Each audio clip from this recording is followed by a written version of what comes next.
안녕하세요. 제 이름은 니코이고 지금 미국 코넬대학교에서 석사 과정을 하고 있습니다. 저는 중학생 때 ADHD를 진단받은 이후로 모든 종류의 ADHD 치료제를 다 복용해 보았는데 메디키넷, 콘서타, 아토목세틴 다 먹어봤어요. 그런데 이 약들은 전부 다 제 삶의 질을 엄청 떨어뜨리는 심각한 부작용들을 많이 주었고 결국에는 갖은 시행착오 끝에 끊을 수 있게 되었는데요. 원래 약이라는 게 모든 약이 부작용이 있지만 작용이 부작용보다 크니까 먹는 거잖아요. 근데 저한테는 부작용이 감당할 수 없을 만큼 컸어요. 그래서 결국에는 다 끊게 되었고 몇 년간 다양한 대체 치료법들을 시도해본 결과 지금은 영양제와 생활습관 개선만으로 약 없이 잘 살아가고 있습니다. 약을 먹던 시절보다 지금 제 삶의 만족도가 훨씬 높아요. 우선 제가 진단을 받게 된 과정부터 말씀을 드려볼게요. 이제 그때는 제가 중학생 때였는데 엄마가 저를 일방적으로 정신과에 데리고 가셨어요. 제가 감정 기복이 심하고 예민하고 수업 시간에 집중 못하고 이런 모습들이 굉장히 예사롭지 않다고 생각을 하신 거죠. 그래서 저는 굉장히 다양한 검사들을 비싼 돈을 주고 하게 됐는데 유명한 풀배터리 검사, 그리고 엑슬러 검사, 그리고 그 ADHD 검사로 그 검사 이름은 기억이 안 나네요. 근데 그게 이제 화면에 어떤 도형들이 뜨고 특정 도형이 나올 때마다 이제 스페이스바를 눌러서 집중력을 검사하는 그런 형식이었어요. 저는 지능은 높으나 정서적인 우울감과 ADHD가 심한 걸로 나타났고 저에게 선생님께서 약물 치료와 심리 상담을 병행하는 것을 처방을 해주셨어요. 그럼 이제 제가 제일 힘들었던 ADHD 증상부터 얘기를 해볼게요. 우선 첫 번째는 브레인포그 증상이었어요. 제가 기억하는 가장 어린 시절부터 저는 멍 때리는 게 너무 심했어요. 머리가 늘 안개 낀 것 같았고 갑자기 뇌 전원이 꺼지면서 멍을 때려요. 근데 그게 제 의지로 컨트롤할 수 있는 게 전혀 아니에요. 제가 아무리 멍을 때리지 않으려고 했어도 계속 멍을 때리게 돼요. 심지어는 그게 시험을 보는 상황이거나 집중을 당연히 해야 되는 상황임을 제가 인지하고 있음에도 그게 제 의지대로 정신 똑바로 차릴 수 있고 이게 전혀 안 돼요. 과외 선생님이 옆에서 어떤 거에 대한 설명을 바로 옆에서 해주고 있는데도 제가 그냥 갑자기 정신 나간 사람처럼 멍을 때려서 그거를 하나도 못 알아듣고 그래서 선생님이 너 이해했니? 하고 물어보면 하나도 못 들었는데요? 이런 상황이 계속 반복이 됐어요. 그리고 두 번째 제가 되게 힘들었던 저의 ADHD 증상. 낮에 계속 졸리지만 밤에 잠은 안 온다. 안개 낀 것 같이 브레인포그 증상이 계속 있으니까 정신이 낮에 계속 흐릿멍텅하잖아요. 그래서 되게 졸려요. 책상에 앉아서 뭔가 내가 해야 될 일을 하려고 하면 수면 발작 오는 사람처럼 기면증 있는 사람처럼 미친 듯이 잠이 와요. 그래서 해야 되는 일을 할 수가 없어요. 근데 그러면 그렇게 해 떠 있는 내내 졸리면은 밤에 잘 자느냐? 그렇지도 않아요. 밤에 잠이 잘 안 옵니다. 오히려 ADHD 있는 사람들은 밤에 각성되는 경향이 더 많죠. 그래서 제가 불면증도 되게 오래 알았었어요. 네, 그것도 결국 정신의학, 신경의학이 저한테 별로 도움이 되진 않았고 나중에 제가 ADHD를 치료한 방식처럼 영양제와 생활습관 개선으로 제 불면증을 상당히 많이 개선하게 되는데 그것도 어떻게 했는지 제가 한번 다음에 영상을 만들어서 알려드리도록 할게요. 세 번째는 할 일을 지나치게 미룬다는 겁니다. 이게 모든 ADHD의 가장 대표적인 증상이죠. 할 일을 미루고 해내지 못하는 것. 왜냐면 ADHD가 있는 사람은 스스로가 동기부여를 만들어내서 어떤 행동을 할 수가 없어요. 반드시 외부에 스트레스가 있어야만 행동을 할 수가 있단 말이에요. 그래서 이게 일주일 뒤에 마감인데 지금 미리 해두면 내가 나중에 편하겠지? 이런 동기로는 할 일을 해낼 수가 없어요. 내가 3시간 뒤에 이 과제가 제출이니까 지금 빨리 하지 않으면 큰일 난다. 이 정도의 외부 스트레스가 없으면 ADHD가 있는 사람은 자기 일을 제때 해낼 수가 없어요. 그래서 제가 약을 복용하기 시작했죠. 제가 겪었던 부작용들에 대해서 좀 설명을 해볼게요.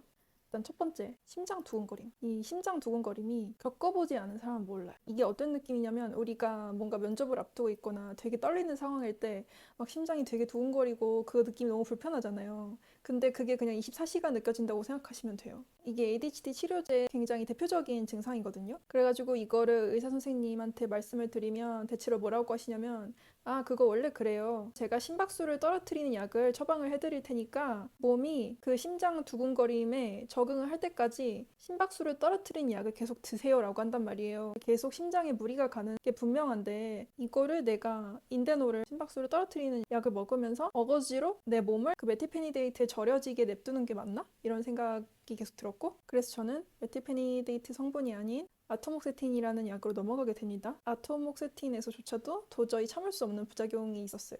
그게 뭐였냐면 턱관절 장애였습니다. 거의 대부분의 향정신성 약물들은 턱관절 장애를 유발하는데 우리가 대표적으로 항우울제로 알고 있는 SSRI 계열의 약물들 있잖아요. 그런 약들 턱관절 장애를 더 심화시키고요. ADHD 치료제들, 메티페니데이트뿐만 아니라 아토목세틴도 저한테 턱관절 장애를 더 심하게 만들었습니다. 이 내용은 제가 제 턱관절 장애 주치의이신 선생님과 같이 논문을 보면서 알아낸 내용이고, 결국엔 ADHD 치료제와 항우울제를 끊었을 때 제 턱관절 장애가 호전이 되는지 지켜보자고 했고, 제가 그 약들을 다 끊어보니까 정말 눈에 띄게 턱관절 장애가 완화가 되었어요. 턱관절 장애 겪어보신 분들 알겠지만 정말 고통스럽거든요. 그냥 이 턱에서부터 시작해서 이 목이랑 어깨 근육이 하루 종일 뭉쳐있는 그 느낌은 정말 미치고 팔짝 뛰겠다 싶을 정도로 정말 괴롭게 만들었어요. 아, 이게 다 내 정신과 약물들 때문에 발생한 거였구나 라는 걸 알고 나니까 굉장히 통쾌하기도 했어요. 그리고 또 세 번째는 식욕 저하였는데요. 식욕 저하는 ADHD 치료제들의 아주 대표적인 부작용이죠. 그래서 ADHD 치료제를 먹는 유아들 같은 경우에 걔네가 밥을 못 먹어서 굉장히 성장에 방해가 되기도 하고 그렇거든요. 근데 식욕 저하는 성인인 저한테도 굉장히 치명적인 부작용이었어요. 사회생활 하기 좀 불편해진 점도 있었고요. 왜냐면 친구들이랑 아무리 좋은 레스토랑에 가서 맛있는 걸 먹어도 제가 그거를 그렇게 맛있게 잘 먹지도 못하고, 제가 고등학교 때는 심지어 급식을 끊기까지 했어요. 급식이 나와봤자 제가 그거를 진짜 한두 입만 먹고 다 버리는 거예요. 이 치료제들을 먹느라고 밥을 못 먹었던 저 자신을 생각하면 좀 안쓰러워요.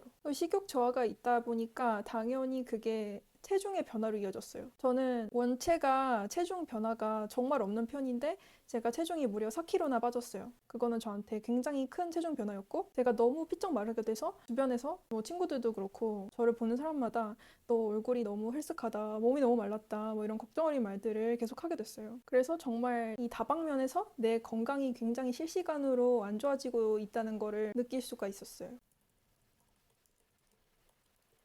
이 부작용들을 단연간 경험하고 많은 고생을 한 끝에 더 이상은 내가 이렇게 살 수 없다는 결론을 내리게 됩니다. 그러면 내가 이 약을 안 먹고 살고 싶은데 그러면 어떻게 해야 될까? 제가 다양한 논문과 책을 계속 읽게 돼요. 그리고 뭐 레딧이나 커뮤니티에서 사람들의 후기를 열심히 찾아보면서 다른 어떤 대체 치료 방법들이 있을까?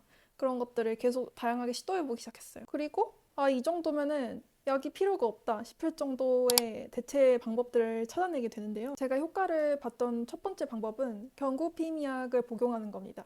특히 야즈라는 약인데요. 제가 복용해본 피임약은 2세대랑 이제 4세대 야즈가 있는데, 2세대보다 확실히 야즈가 그 정신을 맑게 또렷하게 만들어주는 효과가 더 강했어요. 야즈를 먹으면 브레인 포그 증상이 상당히 많이 개선이 됐어요. 그리고 하기 싫은 일을 해낼 수 있게 됐어요. 이게 야즈 약 설명서에 이 약은 ADHD 치료에 도움이 됩니다라고 나와 있는 게 아니잖아요. 그래서 제가 ADHD가 있는 여성들의 커뮤니티에서 저와 같은 효과를 본 사람들이 있었는지 찾아보니까 상당수가 저와 같은 효과를 본 거예요. 그치만 야즈는 혈전 위험도 조금 있는 약이고, 이 약을 오로지 ADHD 치료의 목적으로만 드시는 것은 좀 위험성이 있을 수도 있으니까 꼭 전문의와 상담을 하신 다음에 복용하시는 걸 추천드립니다. 그리고 제가 가장 많이 효과를 본 영양제가 바로 L테아닌이라는 성분이에요. 이 옆에 제가 다 복용하는 영양제들인데요. 여기 L테아닌들도 있어요.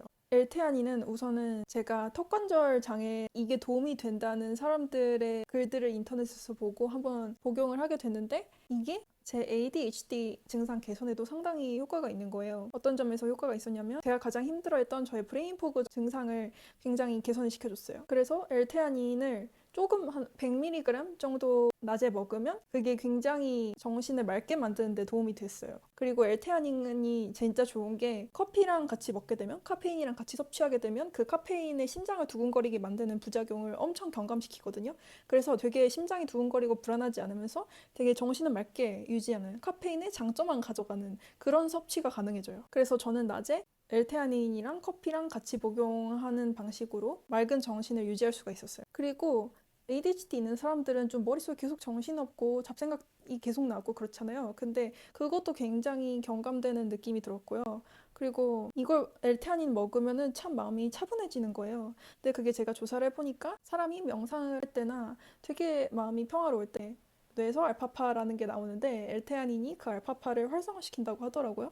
그래서 제 마음이 그렇게 차분해지고 잡생각이 덜 나고 그런 거였어요. 그리고 저는 밤에는 L테아닌을 200mg 먹는데, 그렇게 섭취하게 되면은 온몸의 긴장이 풀리면서 굉장히 편한 상태에서 잠에 들 수 있게 되더라고요. 그리고 또 저한테 되게 도움이 됐던 게 이 머쉬룸 초콜릿인데요. 제가 어떻게 생겼는지 보여드릴게요. 전혀 그런 불법적인 사이키델릭한 약물이 전혀 아니고, 미국에는 이 영양제 시장이 굉장히 크고 다양해요. 그래서 뭔가 정신 건강적인 문제에도 도움이 되는 영양제들이 있는데 이것도 그 중에 하나예요.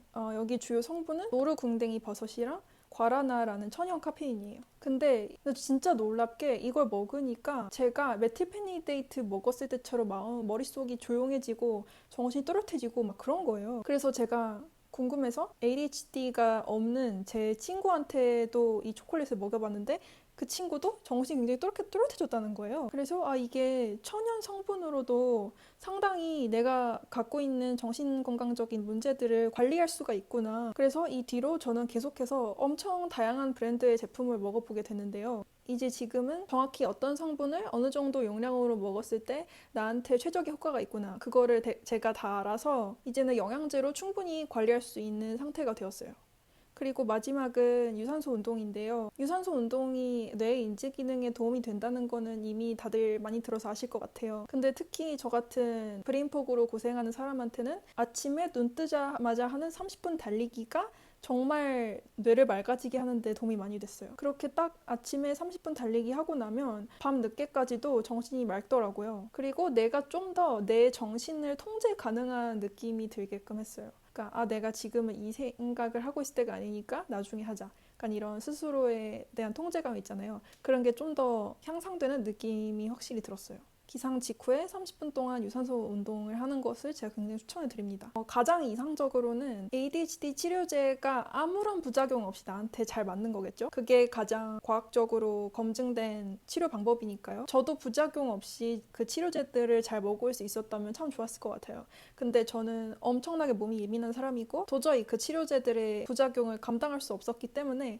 다른 대체 방법들을 찾아내게 되었는데 생각보다 그것들이 굉장히 효과적이었고 제 몸에 부담이 거의 없었어서 ADHD 치료제 부작용을 도저히 견딜 수 없는 분들이거나 나는 이 약을 평생 먹고 싶지 않다, 이 치료제들을 결국은 끊고 싶다 하시는 분들이라면 제가 알려드린 방법들을 적극적으로 써보시길 추천을 드려요. 그러면 제 영상이 도움이 되었길 바라면서 더 궁금하신 점이 있다면 댓글로 알려주세요.